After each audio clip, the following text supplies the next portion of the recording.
Jacques Prévert. Pour faire le portrait d'un oiseau.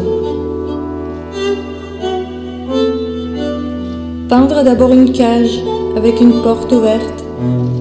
Peindre ensuite quelque chose de joli, quelque chose de beau, quelque chose d'utile pour l'oiseau.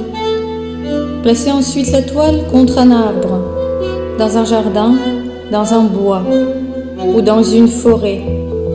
Se cacher derrière l'arbre, sans rien dire, sans bouger.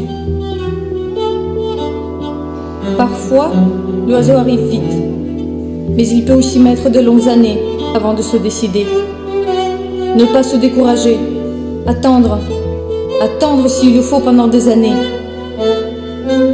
Quand l'oiseau arrive, s'il arrive, observez le plus profond silence, attendre que l'oiseau entre dans la cage, et puis attendre que l'oiseau se décide à chanter.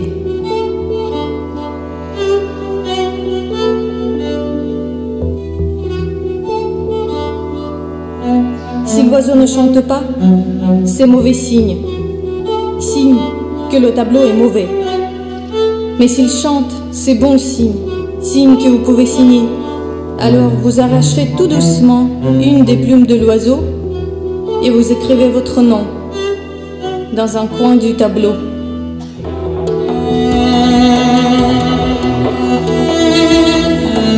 Как нарисовать птицу?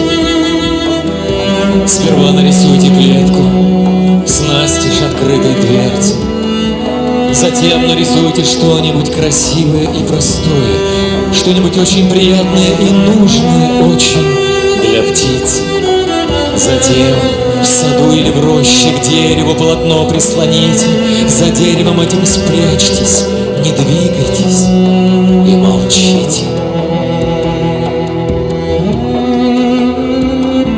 Когда же прилетит к вам птица, если только она прилетит, храните молчание, ждите, чтобы птица в клетку влетела.